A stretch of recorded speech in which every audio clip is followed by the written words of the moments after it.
Hey everybody, welcome back to my channel. I am Dr. Whitney Costers, Professor of English, and this lecture is a little different from my usual ones because it was born out of a need I kept seeing.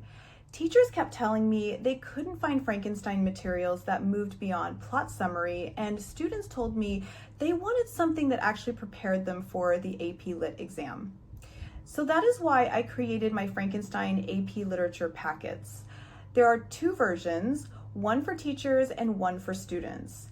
The teacher pack is a complete unit. Guided notes, multiple choice practice with answer keys, FRQ planners, rubrics, seminar prep, and creative assessments. Now the student pack is everything you would need to work independently. Notes, worksheets, guided questions, multiple choice practice, and essay planners. And if you buy the teacher guide, the student pack is included as well. This lecture supplements both. It's going to give you the big picture analysis and AP strategies, while the guide gives you the structure and practice to make them stick. So let's talk about how Frankenstein works not just as a novel, but as an AP text. One reason this book has lasted so long in classrooms is that it's built on contradictions, and contradictions are exactly what the AP exam rewards. So take the creature's birth scene in chapter 5. Victor calls it both the accomplishment of my toils and a catastrophe. That tension, the triumph and disaster in the same breath, is the stuff of very strong essays. A weaker essay would stop at, Victor regrets his creation. A stronger one is going to argue, Shelley's diction, pairing accomplishment with catastrophe, dramatizes how ambition without responsibility collapses into horror. That's commentary, so think of that when you're thinking of row B of the AP rubric. Notice too the imagery.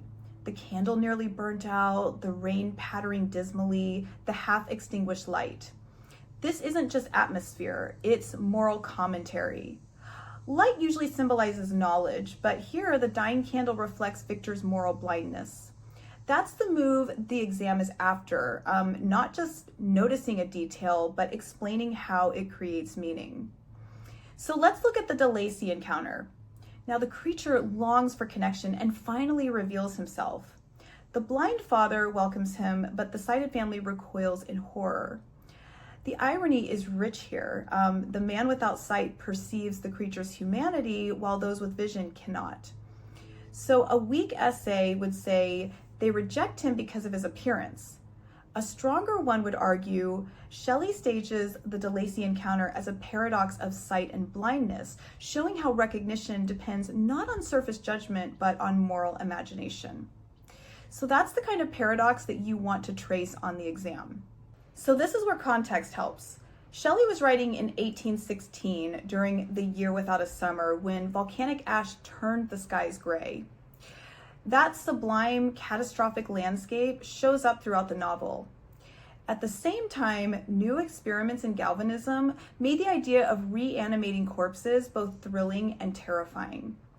Add in the romantic emphasis on the imagination and the sublime, the Gothic fascination with transgression and dread, and the Enlightenment's obsession with progress, and you see Shelley weaving together multiple movements. So if you can connect a character's actions to larger currents, for example, Victor's rationalist purist of knowledge punished with Gothic catastrophe, you are going to be demonstrating sophistication, which is what row C of the rubric is looking for. And don't forget the novel structure. The frame narrative. We've got Walton framing Victor, Victor framing the creature, then back to Walton. It keeps responsibility shifting. So you have to ask yourself, who is really telling the story and who is really to blame? Is sympathy manipulated by layers of narration? The AP exam loves these questions. So if you can connect structure to meaning, you're already pushing into higher level commentary. Now, this novel also rewards critical lenses. A feminist reading shows how Victor's exclusion of women from creation leads to catastrophe.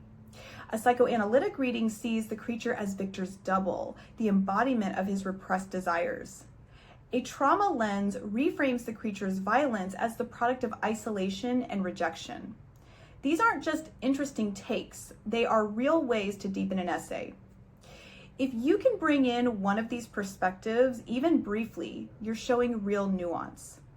This is the kind of work my guides are built around. The student pack gives you guided notes on context, worksheets on key passages like these that we've discussed, multiple choice practice with explanations, FRQ planners with sample theses, and space to practice commentary. The teacher pack includes all of that, plus answer keys, sample essays, seminar prep sheets, and a summative assessments.